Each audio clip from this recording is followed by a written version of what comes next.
Durante uma década, nos venderam uma mentira perfeita. Uma narrativa brilhante, embalada em promessas de liberdade e prosperidade instantânea. Disseram que a programação era a nova corrida do ouro, o petróleo do século XXI. A mensagem estava em todo lugar. Se você dedicasse 6 meses da sua vida para aprender JavaScript ou Python, seu futuro estaria blindado. Nos venderam a imagem do nomadismo digital. Salários de 6 dígitos, trabalhar de uma cafeteria em Bali, escritórios com puffs coloridos, comida gourmet gratuita e mesas de ping-pong. Parecia um clube exclusivo onde a única regra de entrada era saber centralizar uma div. Criou-se a ideia de que a tecnologia era o único elevador social que restava em um mundo economicamente estagnado. Mas a música parou, a festa acabou, e a ressaca é brutal. Hoje, o mercado de tecnologia não está apenas difícil, ele se tornou um ambiente hostil. As vagas para juniores, que antes choviam nas caixas de entrada do LinkedIn, evaporaram. Onde antes havia disputa por talentos, hoje há desespero. Vagas de estágio recebem milhares de candidaturas em 24 horas. E o cenário é ainda mais sombrio do que os números mostram. Aqueles que estão tentando entrar agora não estão apenas competindo com milhares de outros recém-graduados endividados. Eles estão competindo contra algo que não dorme. Algo que não pede férias, não exige plano de saúde, não reclama do chefe e escreve código em milissegundos. Sem perceber, criamos uma geração inteira de profissionais que acham que sabem programar, mas que, na verdade, esqueceram como pensar. Hoje vamos entender como o sonho do aprenda a programar colapsou, os fatores econômicos invisíveis que causaram isso, e como a inteligência artificial está transformando uma crise de mercado em uma distopia profissional. Para entender a queda, precisamos olhar para a ascensão. O boom da programação não foi um acidente, foi uma anomalia histórica financiada por dinheiro barato. Entre 2011 e 2021, vivemos a era da ZIRP, Zero Interest Rate Policy, política de juros zero. Quando os juros estão zerados, o dinheiro dos investidores precisa ir para algum lugar arriscado para render. E esse dinheiro fluiu como uma cachoeira para as startups e big techs. O lucro não importava, o que importava era o crescimento. E para crescer, você precisa de gente. Foi nesse cenário que nasceu a cultura de acumulação de talentos. Empresas como Meta e Google contratavam engenheiros não porque tinham trabalho para eles, mas apenas para impedir que eles fossem trabalhar no concorrente. Isso gerou uma demanda artificial insaciável. E onde há demanda, surge a oferta. Foi um movimento cultural e político. Políticos, de Barack Obama a prefeitos locais, repetiam o mantra: aprenda a codar. Parecia a solução mágica para o desemprego, a vacina contra a automação das fábricas. Isso deu origem à indústria dos bootcamps. A promessa era sedutora. A faculdade é lenta e teórica demais. Estude intensivamente por 12 semanas e nós te colocamos no mercado. Contratos de compartilhamento de renda surgiram, onde você só pagava se conseguisse o emprego. E por um tempo, isso funcionou. As empresas, desesperadas por corpos na cadeira para justificar rodadas de investimento, contratavam qualquer um. A barreira de entrada foi destruída. Mas então, a inflação bateu, os juros subiram, o dinheiro secou. Quando o capital fica caro, as empresas mudam o foco de crescimento a qualquer custo para eficiência e lucro. A primeira coisa a ser cortada? A gordura, os projetos experimentais e, principalmente, o treinamento de novos funcionários. O mercado foi inundado por uma oferta massiva de juniores formados às pressas, competindo pelas mesmas vagas que desapareceram. As empresas pararam de contratar para treinar. Elas agora só querem sêniores que resolvam problemas no dia 1. E aqui reside a tragédia paradoxal do mercado atual. Não existe sênior amanhã se ninguém contratar o júnior hoje. A escada foi quebrada. Mas se a economia fosse o único problema, o mercado se recuperaria eventualmente. O problema é que, no meio dessa tempestade econômica, um novo jogador entrou no tabuleiro. Enquanto o mercado saturava de humanos, as ferramentas evoluíram em velocidade exponencial. O GitHub Copilot, o ChatGPT, o Claude e o Cursor entraram em cena. É vital fazer uma distinção aqui.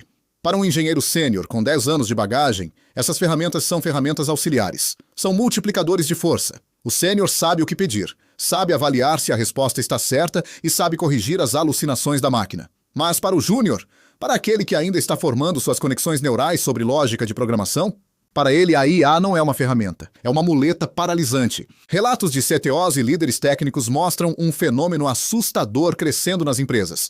O desenvolvedor papagaio. São juniores que conseguem entregar a tarefa. O código roda, a funcionalidade aparece na tela. O gerente de produto fica feliz, mas se você sentar ao lado do desenvolvedor e pedir: Mude essa lógica aqui, ou por que você usou essa biblioteca e não aquela?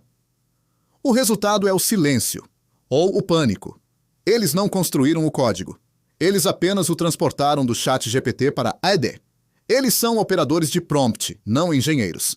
Estamos vendo a ascensão do fast code. Código gerado rápido, mas inchado, inseguro e difícil de manter. Especialistas já alertam para uma futura crise de dívida técnica gerada por IA. Códigos que funcionam hoje, mas que ninguém na equipe entende profundamente como consertar quando quebrarem amanhã. Trocamos o aprender sofrendo. Aquele momento vital, frustrante, onde você encara a tela preta por horas até entender como a gestão de memória funciona, pelo aprender pronto. E ao remover o sofrimento do aprendizado, removemos também o aprendizado em si. Se o júnior não sabe ler a documentação, não sabe investigar um erro e depende da IA para debugar, ele não é um desenvolvedor, ele é um intermediário. E no capitalismo, intermediários são eliminados assim que possível. Por que caímos nessa armadilha tão facilmente? Por que é tão tentador deixar o IA fazer tudo? A resposta não está na tecnologia, mas na nossa biologia.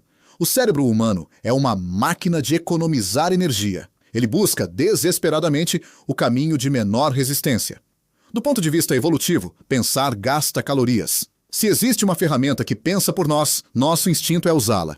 Por que ler 50 páginas de uma documentação técnica árida em inglês se a IA pode resumir em 2 parágrafos digeríveis em português? Aqui nasce um efeito psicológico devastador. A ilusão de competência. Quando a IA gera uma resposta confiante, bem formatada e autoritária, nós a aceitamos. Perdemos o ceticismo saudável. Estamos terceirizando nosso pensamento crítico. Lembre-se do que o GPS fez com nossa capacidade de navegação. Antes, precisávamos entender o mapa, o norte, o sul, as referências. Hoje seguimos cegamente uma linha azul.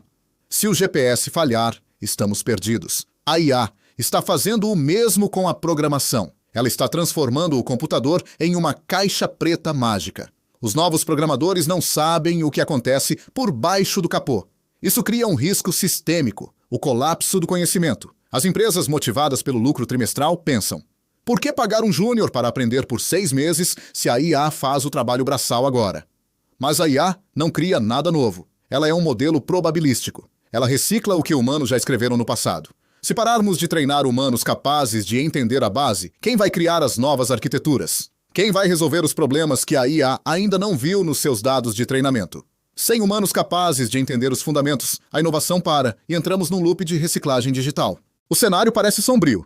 Um mercado saturado, salários estagnados e uma inteligência artificial que ameaça nossa utilidade intelectual. Então, a pergunta final é: aprender programação falhou? A resposta é: aprender a digitar código falhou. Isso acabou. A era dos pedreiros de código, que apenas empilham tijolos digitais sem saber como o prédio para em pé, chegou ao fim. O que não falhou, e o que é mais valioso hoje do que nunca, é a engenharia de software. Programar não é sobre a sintaxe do Java ou do Python. A sintaxe a IA resolve. Engenharia é sobre a capacidade de resolver problemas complexos. É sobre entender sistemas distribuídos.